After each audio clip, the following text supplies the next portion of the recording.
Hello. Oh. Nope. Hello, welcome to the Honest Wargamer. I'm your host, Rob. Welcome to the Age of Sigmar Stat Center. It's great to see you all here live for an exciting day talking about Age of Sigmar and the event results from around the world. And it's a pretty exciting day. Loads has happened. There's been some pretty big events. We've got 4 to discuss, 4 two-day events, and we've also got our first breakdown of the stats, which is pretty exciting. So shout out to Ziggy and Warhammer Rob specifically for putting a load of our stats data together, which we'll be talking about later on. So we've got started to look at some deep dive stats information, which will be cool. Next Monday, me and Owen are going to be doing a longer Stat Center show, our kind of first take a look at the season set of results, which is going to be really interesting, and kind of like talk about top meta lists, talk about where we think the game is generally after this first quarter, after the launch of Age of Sigmar, and where we might see it going in the future. Need to shout out everyone on the Twitch chat for being here. Hello, Gitley, Warhammer Rob, Rackart, K-Dread, Chris CB, hello Lex, what's going on, guys? ID, MJ Pegasus, hello all you babes, Gitley, hello everyone. Thanks for being here. Now, if you haven't joined us for a Stat Center show before, for some reason, what we do is we look at the event results from the weekend. We kind of break down the lists, and sometimes we relate them to what the stats are and current trends. We do this every single Monday. So if you haven't joined in before and you haven't been part of the conversation, it's an ongoing conversation where we're listening to trends. So you can go back and listen to the other shows, and maybe you'll pick something up, which will be quite cool. Hello from New York. Hello, Gorkamorka, Gitley, what's going on? The Bouncer, what's going on? Right, so let's just dive straight into it because there's lots to talk about today. First place we're going to go over to is Germany, and we're going to go to the Grand Paradice AOS GT. Now, this had 56 people. This was in Germany, and you can, if you want, follow along. Now, I'm going to include this all in the show notes on YouTube and as a podcast. There you go. Thanks, Inferno Storms, for subscribing. There is a link in the chat for the ladder if you guys want to go and look at it. Now, in the 5-0 bracket, so we normally break it down into 5-0 and 4-1 brackets. So this is people that, at a 2-day event, normally they're 5 rounds. Sometimes they're not, sometimes they're 6, but often they're 5. And what we do is we break out players into who went 5-0, so who won all of their games, and who went 4-1, so which people lost one of their games, right? Right, so, and in the 5-0 bracket we had Soulblight Gravelords, which with Legion of Night, and Lumineth Realm Lords with Zaitrec. Now, the Soulblight Gravelords was run by Sascha Bittighofer. I'm not sure that's correct, but I'm sorry. And the list is in the chat for you guys right now. Now, it's quite exciting. It's a Legion of the Night list, and if you guys tuned in on Friday, you'll see that I was writing some Legion of Night lists, so I'm generally pretty excited about this. But we also saw an event a couple of months ago where we saw Soulblight Gravelords, Flesh Eater Courts. Flesh Eater Courts with Big Drog Fort Kicker. Now, this is an allied mercenary Mega Gargant taken. That was previously run by Bill Souza, who we will be talking about again later, and he ran it in a Flesh Eater Courts army. Now, Sascha has also included Big Drog Fort Kicker in his Soulblight Gravelords army. Stop typing more rowing Rambo. I don't know what that is. Hello everyone. Hello everyone in the chat. Now he's got Big Drog Fort Kicker, a White King on Skeletal Steed. Now, the White King on Skeletal Steed is the general, and this makes the Graveguard, and he's got 2 bricks of 20 battle line. Okay, and he's also got Manfred von Karstein, the Mortarch of the Night. He's also given the White King on Skeletal Steed the Arcane Tome, and he's also taken Ghost Mist, and he's got the command trait Unbending Will. Now, that Unbending Will command trait means that everything within, I think it's wholly within 12 inches, is immune to battle shot, which is quite nice on those Graveguard. And again, he's got 2 bricks of 20 Graveguard, and they only come in at 280 points each. And of course, they've got the Great White Blades, because that's the right way to run them. Bob the Knight, thanks for subscribing. You tried your best with the name, Rob. It's fine. I'm going to try it one more time. Sascha Bittighofer. I'm the wrong person for this job. Reading out international names. It's going to... I'm trying. Okay? Anyway. He's got 10 direwolves in his list as well, right? And he's also got 20 Deadwalker zombies, 3 fell bats, and 1 corpse cart. And he's taken Hunt of the Heartlands and Battle Regiment. Okay, let's talk about this list a little bit and what it does. He's got 4 units that can smash. So those Graveguard are pretty brilliant. Manfreds are going to be able to potentially give them +1 attack as well. The White King on Skeletal Steed can give them reroll 1s to hit, which is quite nice on the Graveguard. And those Graveguard are doing 2 damage apiece with those Great White Blades. So they're doing a load of damage. Big Drog Fort Kicker is also obviously excellent in a fight. And so he's got 4 real combat pieces, and that Ghostmist spell that he's taken in the spell lore is going to make it so he can make a piece of terrain, just give it obscurant, basically. If there's any questions, I will let you know. Thanks, buddy. I will. And then 3 fell bats, and then the corpse cart, which is pretty important as well. Now, a massive shout out to Sascha because, hold on, let me just go and get this for you guys. If we look at the Soulblight Gravelords stats, so this should be the first time I'm doing this today. Again, we're going to have a deep dive of this for you guys, so here we go. So Soulblight Gravelords list, as you can see right here, they generally do quite well, but they rarely go 5-0. So far, only 2% of our Soulblight Gravelords list that we have in our stats. Now, we've only got 16 events so far. By next week, we'll have 30 events in our stats, so this will be all the updated stats. But they only go 5-0 2% of the time. Now they quite often go 3-2 and 4-1. I've kind of described them sometimes as the kings of the 4-1 bracket. They're not quite, but they're pretty good. They get into the 4-1 bracket 22% of the time. And as for popularity, Castelli Dynasty seems to be the most popular.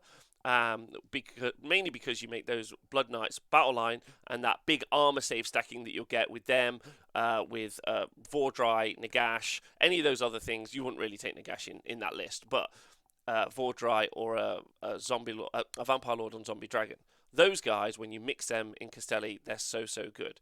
But as you can see, Legion of Night is the second most popular taken sub-faction for these guys, and I'm not 100% sure why. Maybe it's because you can put stuff in the ground and you can deep strike it. That's potential. You can do that with any Legion of the Night unit. Also, the +1 save on the first turn for any of the Death Rattle units might be quite nice as well. But yeah, pretty good, and he should be really happy with that result. So that's Sascha. So congratulations to Sascha. He's done a great job. Shout out to Ziggy and also Warhammer Robin, any of the stats guys who helped me put the stats data in for the screen that you saw there. Again, we're going to do a big deep dive at the end. To next week, definitely. And at the end of the show, we're going to have a look at some cool stuff. Also in the 5-0 bracket was Lukas Kaluza. Well done, Lucas. And he took a Lumineth Realm Lords list with Zaitrec. Now, he's got Teclis, the Cathalar, and the Venari Lord Regent. We sometimes see this loadout taken quite a bit. That Venari Lord Regent with that clutch, empowering the Sun Metal weapons, 3 units of 10 Wardens, and then 20 Sentinels and 10 Sentinels. Now, an Umbral Spell Portal. Really good result, again, for Lumineth Realm Lords. I want to tell you something pretty exciting about Lumineth Realm Lords if we look at the stats. So we're not going to look at the breakdown, and instead, we're going to look at the Lumineth Realm Lords in this particular graph here. So this is our 5-0 win rate, and as you can see, 5 wins. If you guys are listening to the podcast, basically we have a screen with 5 wins, 4 wins, and 3 wins. And as you can see, 8% of the time, Lumineth generally go 5 wins. 26% of the time, they go 4-1, and 46% of the time, they go 3-2. This does mean, though, and this is quite important, the Lumineth Realm Lords are sat as the most effective army for going beyond 3-2. What I mean by that is 80% of games recorded that we have so far put Lumineth Realm Lords as 80% as going 3-2 or better, 46% 3-2, and then 26% 4-1 and 8%. So they're pretty dominant. They're actually the highest percentage army at the moment for going above 3-2, and it's very, very impressive. It really, really is.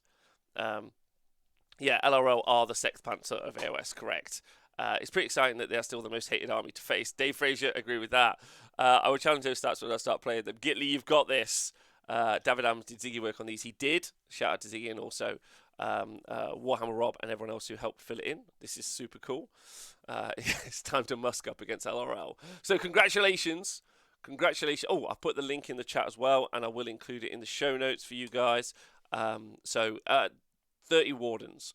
So this was Grand Paradice, AOS GT in Germany. And as they say, Soulblight Gravelords and Lumineth Realm Lords in the 5-0 bracket. In the 4-1 bracket, we had Jens Fudenstein with his Disciples of Tzeentch, Patrick Liu with his KO, Benjamin Engel with his Magnificent Wanderers, Daniel Feldrap with his OBR, Wolfgang Bongratz with his KO, Lumineth Realm, Christian Gretsch with his Lumineth Realm Lords, Andreas Holter with his Disciples of Tzeentch, Daniel Pommer with his Lumineth Realm Lords, and that was quite a cool list because it had 4 Wind Spirits. So it had Severith and it had 3 Wind Spirits. Normally you see Severith, 2 Wind Spirits, and 30 Sentinels is what you normally see. And then Tim Winzig with his Lumineth Realm Lords as well. That would be cool, Enwold, if they could do a write-up. That would be good.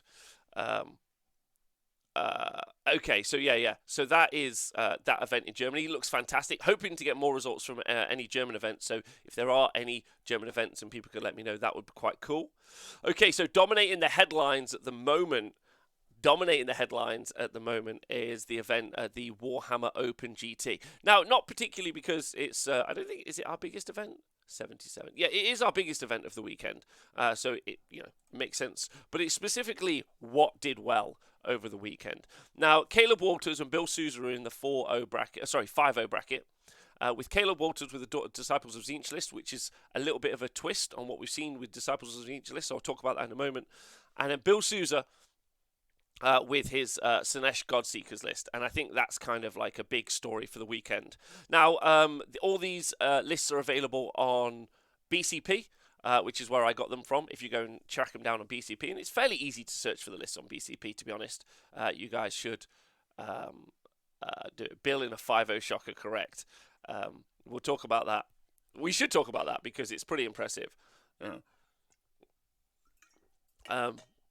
Now, this is probably going to be, before I even jump into this conversation, Slaanesh doing well or Bill Souza doing well, it's kind of got to be that conversation. Because actually, if we look at the stats, before we look at this event at the weekend, let's go have a quick look for you guys at Slaanesh. 1 second. So, if we look at Slaanesh, as you guys can see here, they have a 40% win rate. 40% win rate. And they most often go 2 wins. So 60% of the time they get 2 wins out of a 5-round event. Godseekers is the most taken sub-faction. Lurid Haze is second and Pretenders is third. They love a good Warlord Battalion. Is Slaanesh doing well or Bill Souza doing well? Thank you very much, Twitch chat, for the vote on that.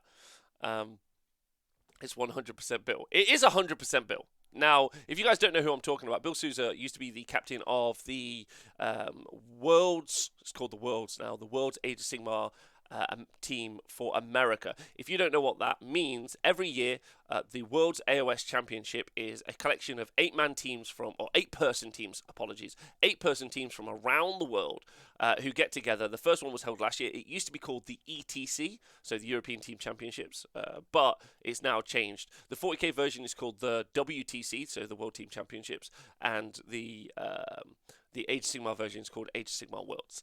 Bill was formerly the captain and chairman, and now is, I don't know what he is. Is he just a player? Not sure.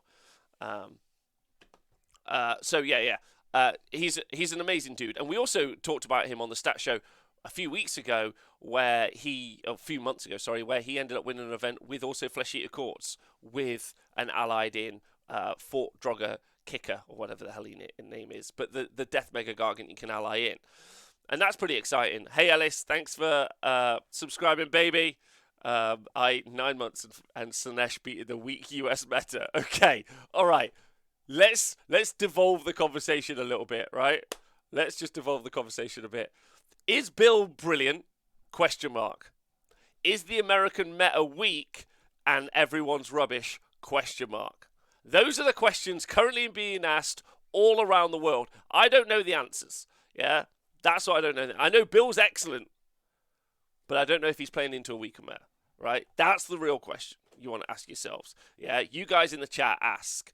But it does bring up a kind of very fascinating conversation about how to play, and I'm going to talk about that in a minute. Let's talk about the lists, and let's talk about Kaleb first, because Kaleb also went 5-0, and that's going to get drowned out a little bit at the minute. So the link for his list is in the chat, and Kaleb's got an excellent list. I love this. So I'm going to talk about it now. So he's got, by the way, Kaleb, if you're listening, if you ever take a picture of your list and put it on BCP again, I will travel to wherever you live. And I will have words. Not like aggressive words, just more like I'll probably cry. I'll knock on the door. Are you Kaleb? Yes. I'll cry. Tears down my face. And then you'll have to console me. That's what will happen. Please, Kaleb. And everyone, please don't take pictures of your lists. Don't do that. Not for anyone. Kaleb's got an excellent list. I wholly predict Rob to list 4 Mega Gargants. Dave, so it's a Tzeentch list, right? And it's Host Arcanum. So immediately you think, okay, Host Arcanum, I regularly see Archeon in there. That's what I see. But it's not. So what he's got is an Ogroid Thermitage. So he's obviously taken Prize Sorcery. Is Bill good or does America suck? Thank you to my mods for helping me with the votes in the chat, by the way.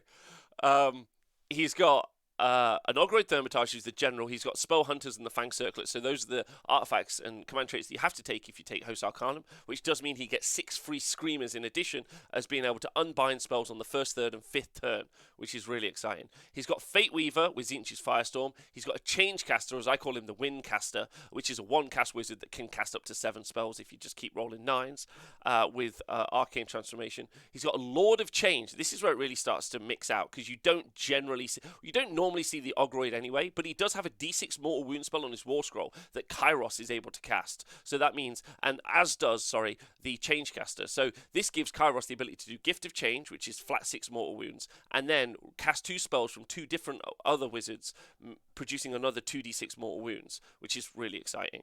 He's then got the Blue Scribes, which is going to give an aura of reroll casts from his War Scroll spell. And then, by the way, the Lord of Change has also got the Amulet of Destiny and Bolt of Tzeentch. Now, the Amulet of Destiny on the Lord of Change is quite cool, giving him that 5-up ward in addition. But, most importantly, the list has got 2 monsters already with the ability to add a 3rd monster, which is quite cool. Then he's got 3 lots of 10 Karak Acolytes as battle line, and then he's got 3 Skyfires, Chronomantic Cogs, and the Umbral Spell Portal. Now, those Skyfires are excellent, I have to say, as a trading piece. If you don't know what I'm talking about, sometimes what you do is you need a little unit that can go and trade. Sometimes they're chaff trading units that aren't particularly effective at all. More utility is something like a Shadow Stonker, and something really rubbish is like an Aetherwing. So you've got Aetherwings that just drop on an objective, get charged and killed, and then you countercharge the unit killed it. The Skyfires are a lot better than that. They're right at the further end of that. They're what you would sometimes see in MSU units, and effectively they've got the ability not to delete anything, but they can kill a character, kill a battle line unit. Like, they're a good unit for achieving a battle tactic. I think at 210 points. And they can go and achieve something small and quite nice. And you see more of this. And when I talk about Bill's list in a minute, I think that's going to be quite key. I'm just going to see what you guys are saying. What if you really love the person who asked for your picture of your list and they message you in the middle of the night? You still have to type it out. Ogre Spell also heals the caster by wound for each model slain, which is brilliant. Angle agreed. When are the rules packs being sent for you? Davidams, I will send you a link. I'll message today. Gift of Change sounds like when your nan used to sellotape pounds of coins your birthday card. Excellent. Okay, right, good.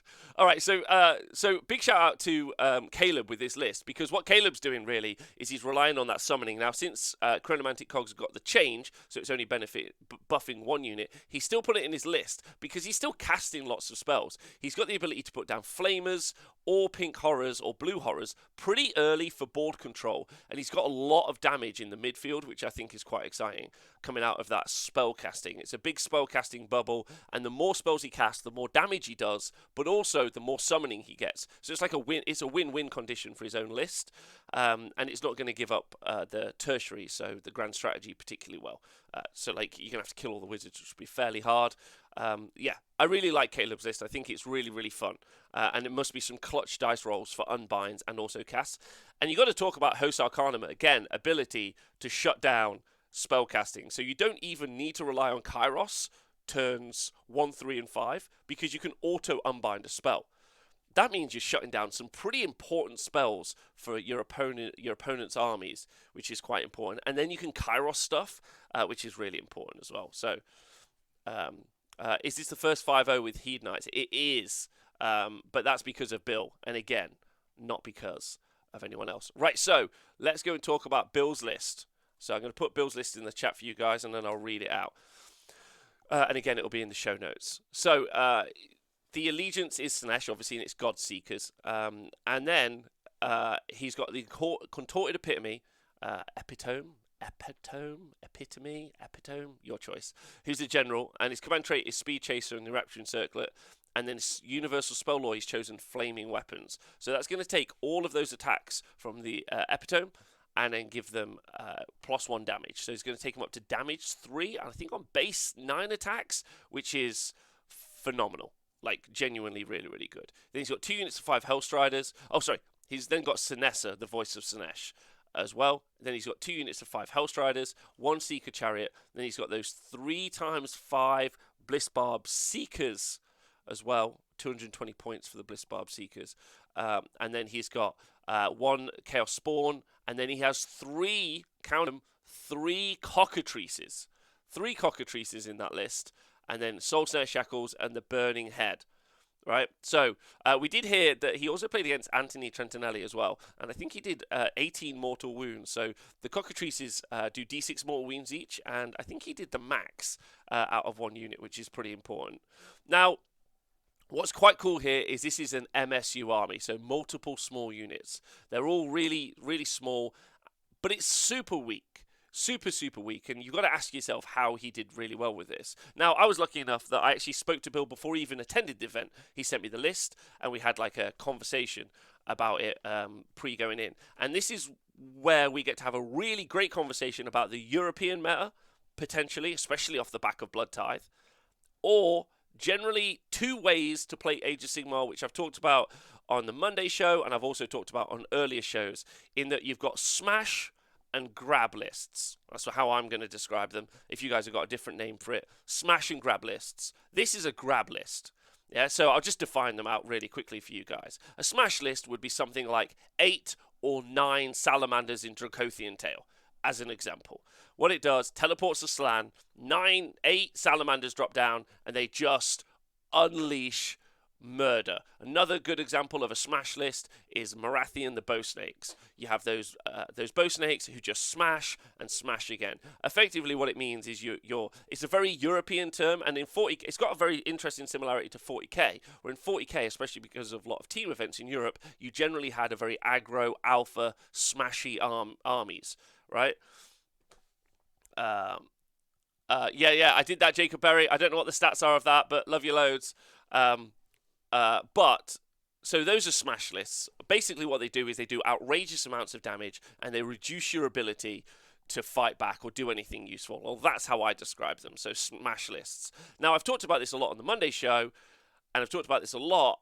There are some lists and there are some players who are designing themselves grab lists. And what I mean by that is they're trying to grab points where they can and control the board space, not looking to just annihilate their opponent.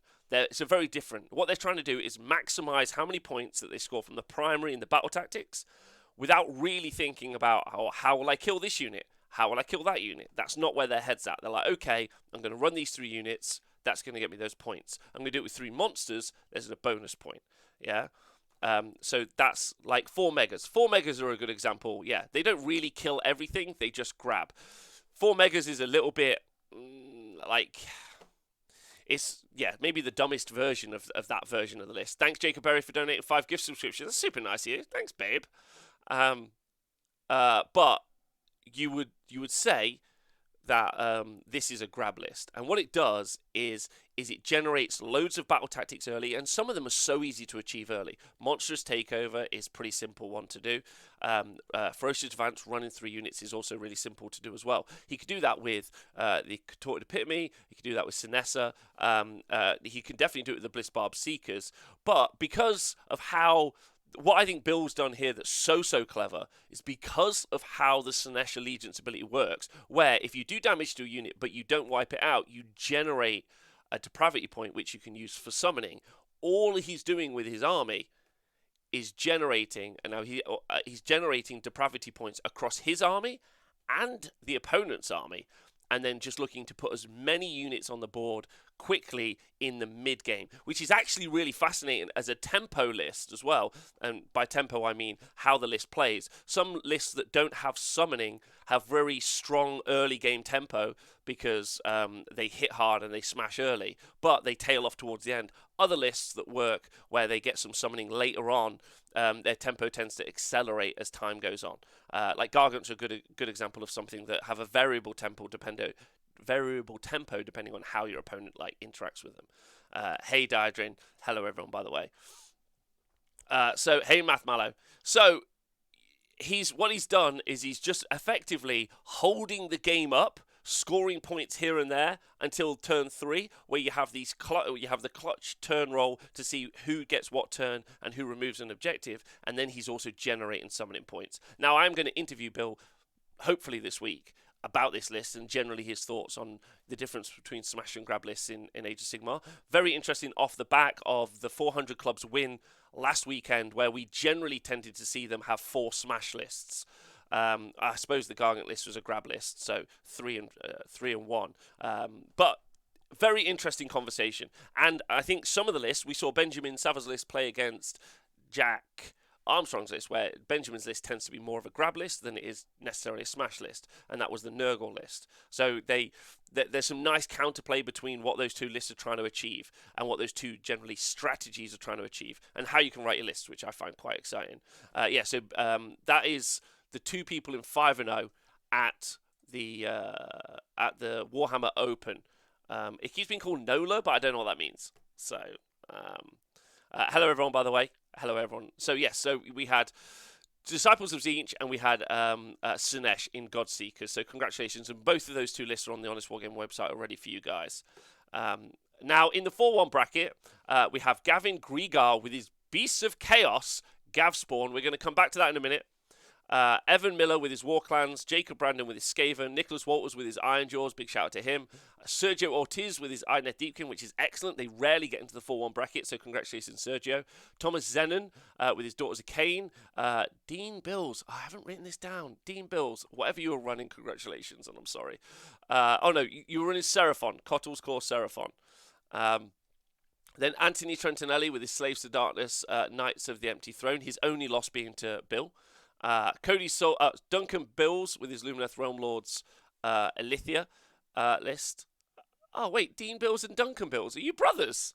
That's awesome. Cody Salt's with his Soulblight Gravelords Vrykros list, which is actually really interesting because Soulblight Gravelords Vrykros generally have a much lower win rate than some of the other sub-factions, so congratulations to him. And then George Gabriel with his Sons of Behemet. Now I don't normally do this, but there is a lovely couple called the Partners of War. They're super sweet people. They have a YouTube channel, and Steve, I don't know how to say your last name, Steve, so don't get mad at me. Patek, whatever, went 3.5, so he got 3 wins and a draw with his Iron Jaws list. And it's not because he's a YouTuber, he's just a sweet human being. And I think he deserves a shout out for that, so congratulations, that's excellent. Right, let's talk about Gavin Grigar. I love Partners of War. They're so bloody wholesome. There we go. The chat stands. I get you. We're all. That's why I'm saying. That's why I shouted it out, because Putasek. Is that how you say it? Putasek? Steve Putasek? Either way, congratulations. Gavin Grigar. Let's talk about Gavin Grigar, shall we? Put the link in the chat. 4-1 with Beasts of Chaos at the same event. Slaanesh go 5-0. Have a conversation with yourselves about that. That's what we should do. Now, Gavin Grigar was running a Gavespawn Beast of Chaos list. There are 3 sub-factions for Beast of Chaos. You'll only ever take Gavespawn because it's got the ability to spam a command ability from a Chaos Spawn to give extra attacks to units around it. He has a Dragon Ogre Shaggoth as his general. Is it his general? No, it's not a general. He just has a Dragon Ogre Shaggoth with a mutating Gnarblade and the Law of the Dark Storms. He has a Zangor Shaman as well, and he was the general with the Unraveling Aura and then Titanic Fury, and then another Zangor Shaman with Wild Rampage, a Great Bray Shaman with Savage Dominion, and then Grashrak Fellhoof, and then a Slaves to Darkness Demon Prince with the Mark of Khorne that was allied in. Thank you to Ziggy for donating a gift subscription in the chat. That's super nice of you. Right, can't spam anymore. Yeah, I know, you can no longer spam, which is sad. But you used to be able to, which is why you often saw Gavespawn. And that Slaves to Darkness Demon Prince is, I think, fairly clutch, because, again, don't forget, he's got the command ability for Blood Slick Ground, so halving charge rolls within, I think, 18, maybe 24 inches, which is wild. But then he's got 3 units. No, is it 3? 1, 2, 3, 4, 5. 5. Is it 5? 1, 2, 3, 4, 5. 5 units of Zangor Beasts of Shaman. Zangor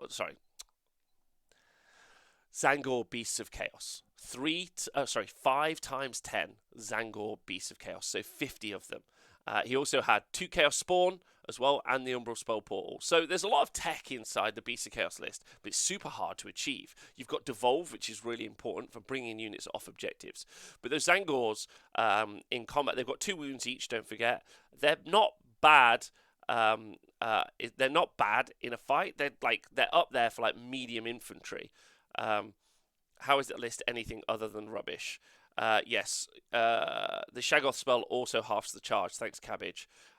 So yeah, the Shaggoth spell that they have also halves the charge. So how is this list anything other than rubbish is a great question. Because what it's trying to do is very much what Bill was trying to do. It's trying to achieve points, not kill. That's the key point, yeah? That's what I'm trying to say. It's trying to achieve points.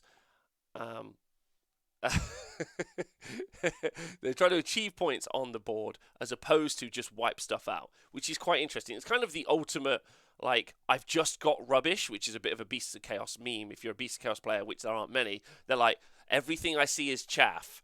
And that's how their army generally works. But it's got a lot of control deck. So if you played Magic the Gathering, kind of blue style stuff, it's got a lot of control in its spells. Now, those spells are difficult to get off in some situations, obviously. But they've also got some summoning for holding up some units as well. So, ultimately, I'm not really sure how this list did this well. I'd like to reach out to Gavin and maybe he does a write-up. It's confounding this particular... Like, I would like to say that maybe America is feeling bad for everyone in Australia right now who can't play, and they just want to flip the meta on its head. Maybe Gavin's a bit of a genius. I think he's one of the Texas boys as well. Texas is a bit of a cutthroat area for Age of Sigmar. There's a lot of reps. The guys between Houston, Texas, and all the other guys, they play a lot with each other. They have this intercity rivalry, which is excellent, and you generally get a lot of like play there, which is really exciting. But yes. So really exciting, and as Cabbage is saying in the chat, you've got a lot of buffs going on that Dragon Ogre Shaggoth to try and get some like big damage there. Okay, so that was America and the Orlando Open. Is it Orlando? I don't know. New Orleans Open or something. Who cares? It's America. And then we have the TTB AOS Annual Open. This had 19 players in it. This was won by... I just opened this up earlier. 1 second. So this again can be found on BCP if you guys want to go to BCP and have a look there. And this was won by Gear Videld with his Lumineth Realm Lords SYAR list. And the list, as you guys can see, is in the chat. In intrastate. Thank you, that's the right way to describe it. He was running a SYAR Lumineth Realm Lords list with tech lists. He had 2 lots of 10 Wardens. He had 30 Sentinels, 20 more Sentinels, and 10 more Wardens. So 50 Sentinels, the Spell Portal, and the Wardens. This list does so well everywhere. It's just an amazing list. I would quite like to see Wardens go up some points personally. Not Wardens, sorry, Sentinels go up some points, but I'm sure there's a bunch of people who've bought them who don't want that at all. The list is in the chat if you guys want to see what 50 Sentinels looks like. Then in the 4-1 bracket, you had Lassie Kalberg with Daughters of Kane, Marathon the Bowsnakes, Christian Brubacken with his Einet Deepkin. Again, congratulations, that's excellent work. And Tom Kenneth Solly with his Seraphon Fangs of Sotek. Then finally, in our 5-0 in our 2-day events, we had Onslaught up in Scotland. 36 people played. You can find the list on Tabletop TO or in the show notes below. In 5-0 was our man, Listbot himself, Mr. JP Ganis, running Sons of Behemoth. He was running a 4 Megas list, 2 Gatebreakers, 2 War Stompers. He had the Enchanted Portcullis on one Gatebreaker and the Amulet of Destiny on the other Gatebreaker. And I think he had 2 bosses of the Stomp, effectively. So that was JP's list. Congratulations to him. Another 5-0 for the Sons of Behemoth.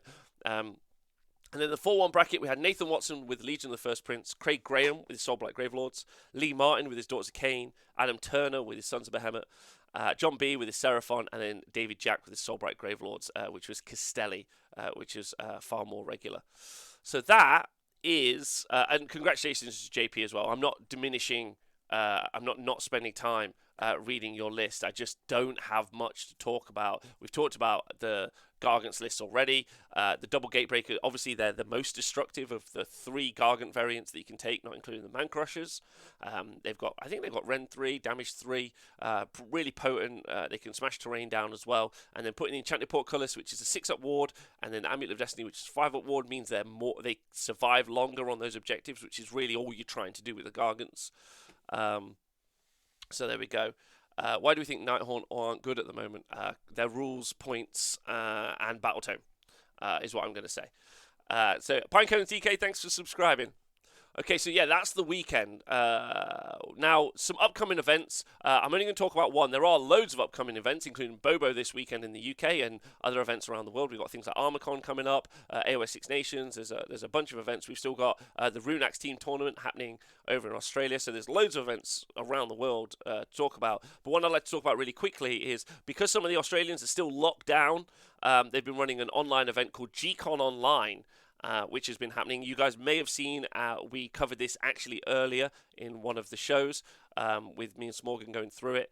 And they had these player cards where they got put into pools and they got played skill versus skill. And it ended up with Smorgan versus Matt Tyrell in the final. That hasn't finished. And actually, if you want to watch it live, it's happening Wednesday, 8 p.m. Australian time or 10 a.m. UK time. It's on TTS, but we all know that lockdown hit most of us really hard, and loads of people wanting to play in person or be a part of the conversation still in the world of gaming aren't able to because of restrictions, which is completely fair and safe.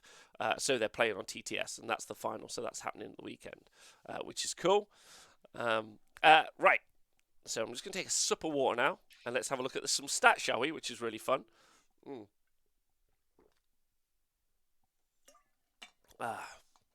Hello, everyone in the chat.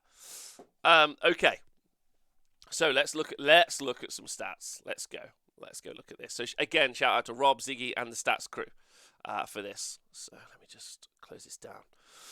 Okay, now this isn't all of the events that have happened in Age of Sigmar 3 yet. We're hoping that we're going to have put this all in by the weekend. So by Monday, and anyone that would like to help out with that, give us a shout. Why are you alone, Datcom? It's a great question, buddy. I always have been. It's a great question. So what we're looking at is the stats. Now we don't have all, like I say, we don't have all the events, but we do have enough for what we think is like statistically relevant to have a conversation. Now I expect some of this to change, and we'll see if this changes. We have 1,700 matches in our data set so far with 35,000 data points. So it's not insignificant, but here we go. Now, I expect some of these numbers to change around when we get them all inputted, but the most successful army at the moment based on these, and again, these aren't complete, so they're going to change, is Lumineth Realm Lords. Daughters of Kane up there as well with Sons of Behemoth. I actually expect Sons of Behemoth numbers to go up. I expect Lumineth Realm Lords numbers to stay the same or get towards 60. and I think Daughters of Kane will stay the same as well. Slaves to Darkness, 58%. Let's kind of like talk about what we think's doing well anyway. Seraphon, Legion of Chaos Ascendant, Disciples of Zinch, Slaves to Darkness, Sons, Daughters of Kane, Lumineth Realm Lords, all at the top. Super okay. Yeah, with only problem children being Lumineth Realm Lords, Daughters of Kane, and Sons of Behemet. I would say that they're problem children. Thanks, Real Polygeek, for subscribing. Appreciate you letting me pretend I'm competent at this hobby instead of World War I general sending teens over the top. That's basically how we play anyway. But yeah, let's look at who's doing really bad. Really bad. Beasts of Chaos and Gloomspike Gitz, which is what makes Gavin's win. Gavin going 4-1 at the weekend, so impressive. They're at 30% win rate. Some of the worst we've seen so far. Stormcast at 32%, and this is pre the new book. And Blades of Khorne also doing really badly, along with Skaven, which is fascinating. Skaven have dropped off massively since Age of Sigmar 2, where they were pretty dominant at a 60% win rate at one point. They've dropped down to a 38% win rate at the minute. They just seem to not be doing well.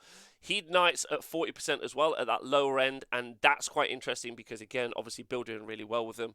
I think lots of conversations about how to build lists that do different things as opposed to just trying to create smash lists out of it. 9 Stormfiends, Warhammer Rob. Now, obviously, 9 Stormfiends got a lot of traction because someone like Benjamin Sava, who's quite well known, has been running them. But he's been one of the few, if only, people to actually run them around the world. No one else has decided to put those on the tabletop. And so we haven't seen those results posted. And they just haven't posted the results, so we haven't seen them do well. It's that simple, really. So Skaven are doing badly. Maybe people need to move into the 9 Stormfiends. Maybe people need to play in a different way. Not really sure. But that's, again, I expect some of this to change a little bit, but I don't expect, like, especially the mill. But we always talk about this on the show. Anything over 55% is a problem, something Games Workshop should address, but at least we're not 40k. That's all I can say. But yeah, LRL are incredibly effective when we go and look at the next one. This is the next one that we're going to look at right here. We're going to look at the 5+ finish rates, the 4+ finish rates, and the 3+ win finish rates. So anyone that went 5-0, anyone that went 4-1, and anyone that went 3-2. Now, if we look at Disciples of Tzeentch, let me just get my little notes up for myself. If we look at Disciples of Tzeentch, they've done quite well. So they got 14%. So they're the most successful army going 5-0. But they're not the most successful for getting 4-1, 5-0 or 3-2, 4-1, 5-0. So the culmination of effectively positive wins versus negative wins. So because if you win 3 or more, basically, you're in that positive bracket, and anything below that. They're actually only at 50%, 58% cumulatively. 58% cumulatively, which I find quite interesting. By the way, as we fill in more stats, we will be able to drop this down into countries, for instance, like in the UK. I don't know, is that going to change it? It might not change it. Maybe it hasn't changed it today. Australia does change it. I'm not sure how. That's something I need to look at in the future. But eventually we're going to be able to base it on countries as well. So we'll also have regional metas in the stats, which is really exciting. Again, thanks to the crew. But just to kind of like break this stuff down, Tzeentch are really good at going 5-0. And I think that's because we've got Tzeentch Archaon. I think that's the conversation we need to have. Tzeentch Archaon, so dominant. And that's the list that we're seeing go 5-0. I don't think the Tzeentch book as a whole is very good, like wholesale. But I think Tzeentch Archaon and maybe some Tzeentch summoning builds are what you're seeing go 5-0, right? Well, 40k. Oh, thanks, Diffie, for donating 1,000 bits. That's super cool. Oh, that's awesome. Do we have access to that? Tarquin, we don't. No one has access to it yet because it's still not finished. But we may embed it on the site at some point, or we might just produce some images for people in the future so you guys can see if that helps. We might even do some blog posts on it, but I'm going to make some videos from it. It's cool. Anyway, see you later, guy. Big love to you. Yeah, maybe. That's a great idea, Tarquin X. That's something we could do. So, Disciples of Tzeentch, there we go. We talked about that. 5-0, Tzeentch Archaon, that's what we're seeing. Slaves to Darkness, they're in a position where they're at 60%. So 60%, so 3 2s, 4 1s, and 5 O's together, 60%. So they're in that kind of positive bracket for winning games, which I think is interesting.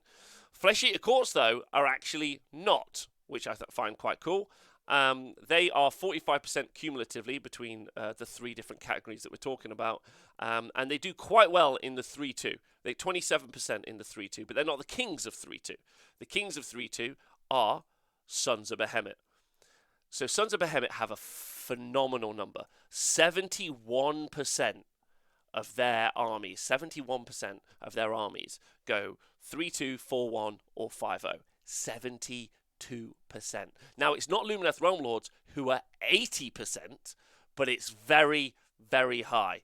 As are Daughters of Kane. The queens, of the 4-1 bracket, 37% of finishes for Daughters of Kane have ended up in the 4-1 bracket. That's crazy. In the 5-0 bracket, but they struggle a lot to get into the 5-0 bracket. Only 3% of their wins end up in the 5-0 bracket, which is really, really interesting. What's stopping them capping over? Is there a hard counter to Daughters of Kane? We're going to do a deep dive next Monday, and if you guys got any questions, like, why do I think this is this? Why do you think this is this? Whatever question you want to ask, leave them in the comments on YouTube or tweet us or whatever, so we can break this down, because I think it'd be really cool to ask those questions. What else did I want to talk about? Let's talk about some of the losers here, specifically Ogres. Where are they? Ogre tribes. Losers isn't unfair. They're actually in the middle. 41% cumulatively between 3-1s, 4-1s, and 5-0s. But they tail off really hard. They do very well at getting 2 wins, but they do not do well wholesale at getting further up the board. So this is an interesting table. We're going to look at this more and more. But again, that Lumineth Realm Lord stat, if you guys look on the screen, is bonkers.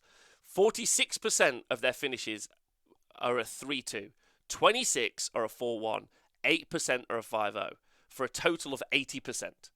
A total of 80%. It could be good to see how many 5. Thanks, Kratos with a gun. I'll write that down. The most popular armies, Sons of Behemet is the most popular army played currently in our data set. Again, we'll finish this off. Soulblight Gravelords are second, Seraphon third, Ogre More Tribes are fourth. Stormcast actually played quite a lot as well, and Lumineth in I think sixth place. Armies that aren't played a lot: Bone Splitters, Bc Chaos, Hedonites, Legion of Chaos Ascendant are not played much. But if you actually go back and look at Legion of Chaos Ascendant, everyone who does play them does phenomenally well. Yeah, Legion of Chaos Ascendant finish 45% of the time 3-2, 9% of the time 4-1, and 9% of the time they go 5-0. They're actually the 4th most successful in our data set, the 4th most successful army for going 5-0. So it's not played much, but whoever does play it does very well with it. I'm not going to say it's a general's army, but it feels like that's the situation. It's also a bit of a janky army. It's probably one of the most difficult armies to construct, to even know it exists. It's not quite a user-friendly army. So I think you're seeing a lot of seasoned gamers use that particular faction. Right. Oh, did we do the meta overview participation? Oh, yeah, nice. Thanks, Ziggs. You did do this.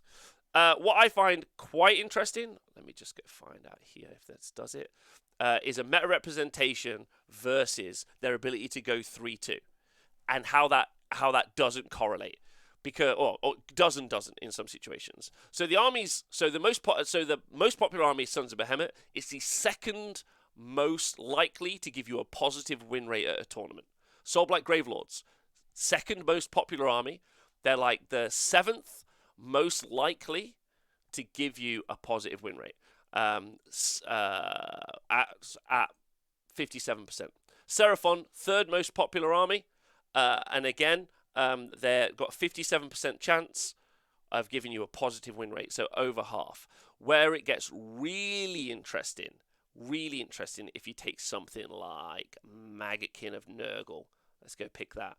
So they're not that popular, 4%, and they give you a half win rate. So there is a general consistent trend that the more likely to give you a positive win rate an army is, the more popular it is in the meta. Effectively, what I'm saying is, and why we initiated the conversation about the 4-1 bracket and so on, is because people choose armies that are going to do generally well. Yeah? I know that's a broad statement, but it does give you some indication, like, why are there not loads of, for instance, Flesh Eater Courts? Right? Well, they have a suboptimal win opportunity. I think we should call this the win opportunity scale.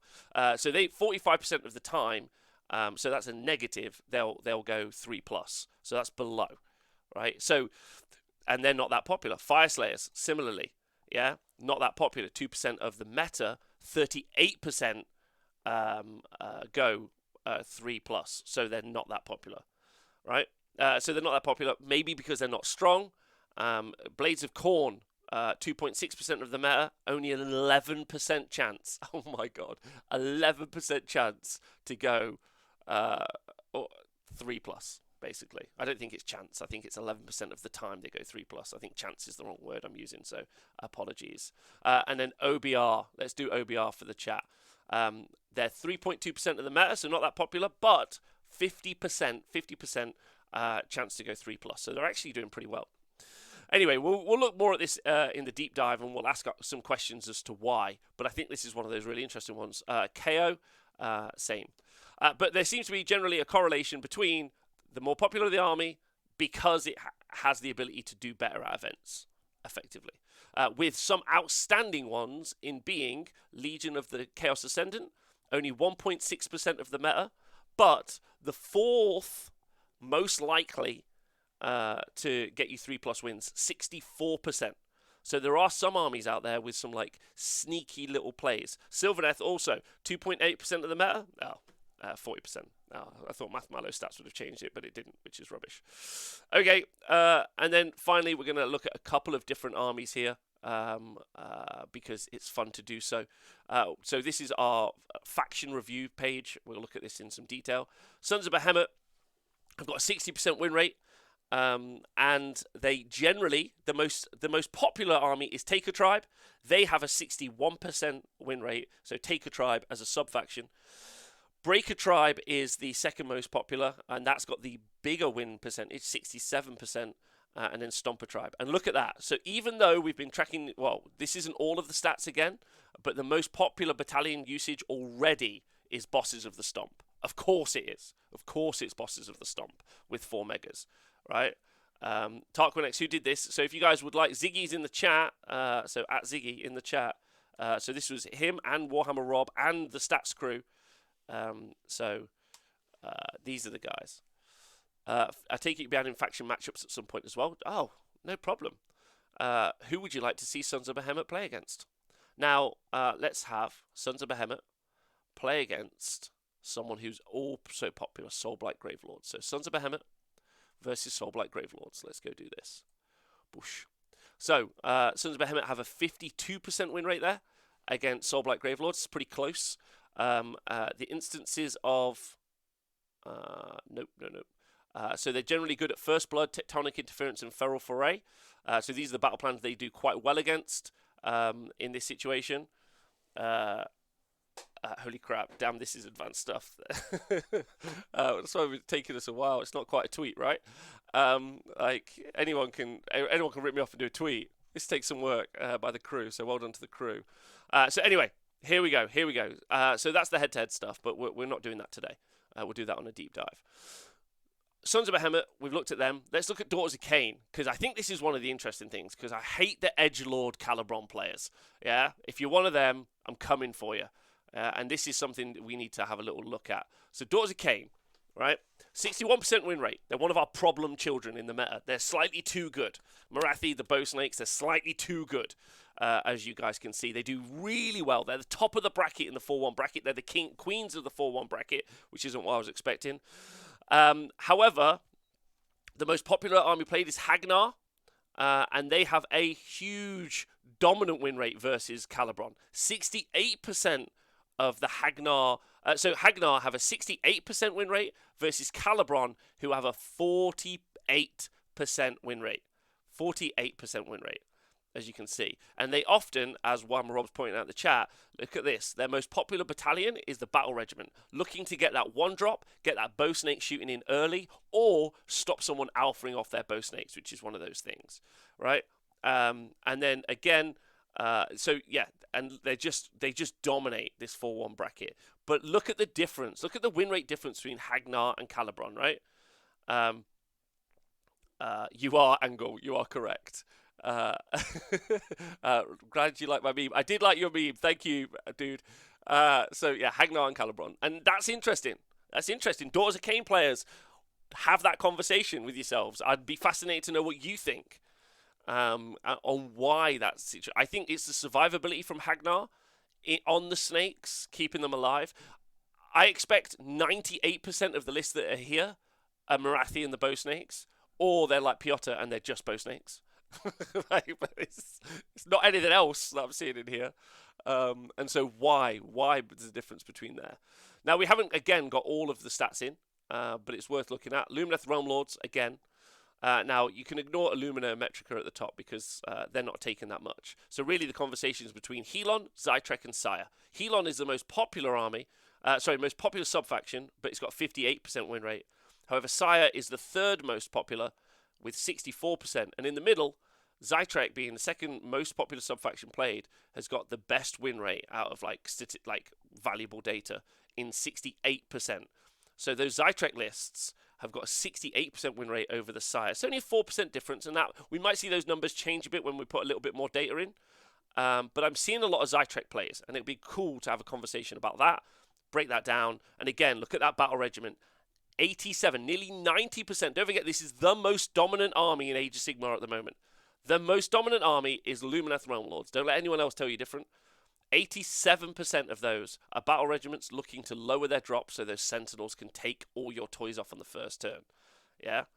Go to Beastmen Bc Chaos. I don't think we have a lot of data on that, so it's going to look a bit fucky.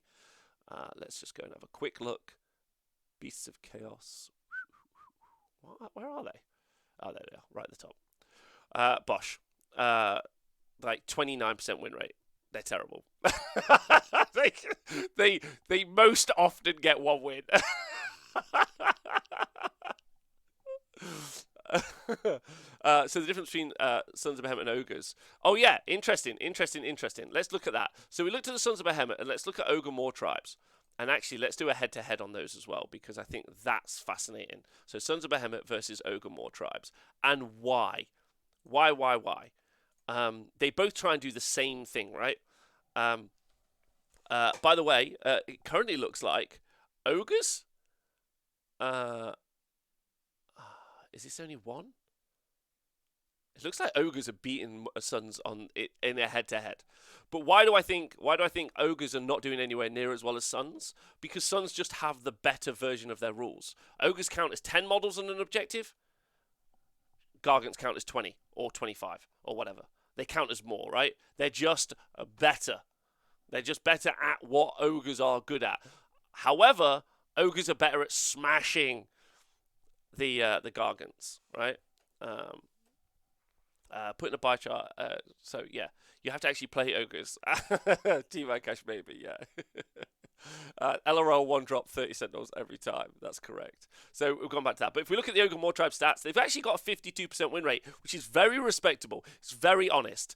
But let's look at the win difference. Subfaction most played. Boulderhead is by far the most popular, but it is not the most successful. Bloodgullet is second most popular, 25 of them. They've got a 64% win rate. And Boulderhead has got that 52% win rate as a subfaction there. But look, if you look, you're most likely to get 2 wins with your Ogre Moor Tribes army and not and then 22% of the time you're going to get 3 wins.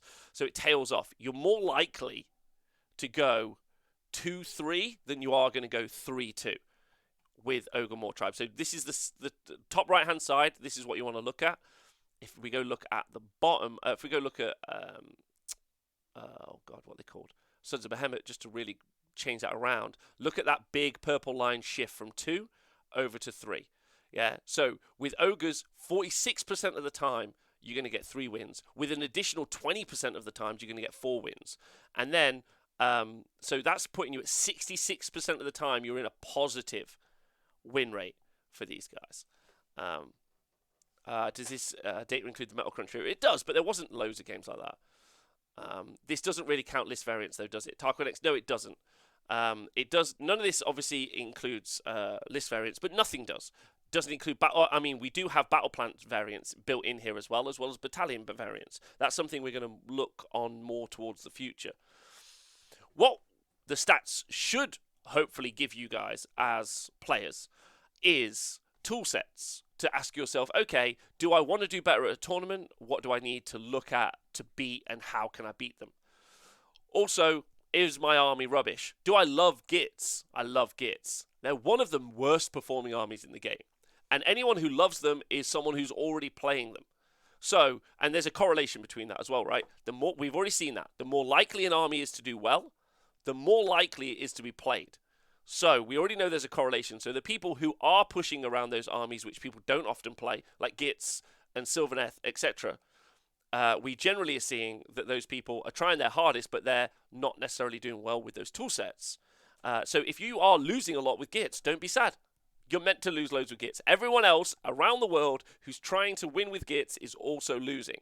However, we do have some fringe cases where we've got people like Math Mallow pushing up those Sylvaneth stats. We have people like Bill Souza pushing up any stat he wants, Flesh Eater Courts or Slaanesh. We have Gavin pushing up those Beasts of Chaos stats. We have Jeremy Vissier pushing up his KO stats. We have people who are pushing up stats. So sometimes, and I've always argued this, skill is far more important than the army book, but still those players are picking books that are generally tough to deal with. And how those players are doing it, how those players are taking those books, and what they're doing with it is the conversation we should be having. So we'll have a deep dive on another video about smash and grab lists. We'll have a deep dive on some of these lists as well. And again, next Monday, we're going to have maybe a council, I'm not sure. We're going to have a longer show looking through these stats when we've got more data in there, which is going to be really fun.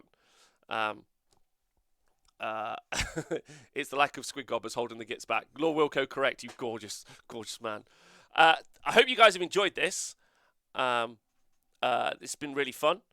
To all of you, thank you so much for tuning in. I hope you guys have loved it. It's been fun. I've really enjoyed today. I feel like I've spent a lot of time on today's show. So I know it's a long format, but I think it's and I hope you guys find it valuable. And if you did find it valuable, I'd love to know in the comments. Obviously, you can join Patreon, subscribe, and all that other jazz. But really, I'd like some feedback because I'd like to do this as well as possible. I'm representing you people in the community, so I'd like to do a really good job. So if you're like, oh, Rob, actually, this is another thing, I'm only as smart as everything you guys also let me know, because I'm not that smart to start with. So if you could start adding some numbers on, that would be really great.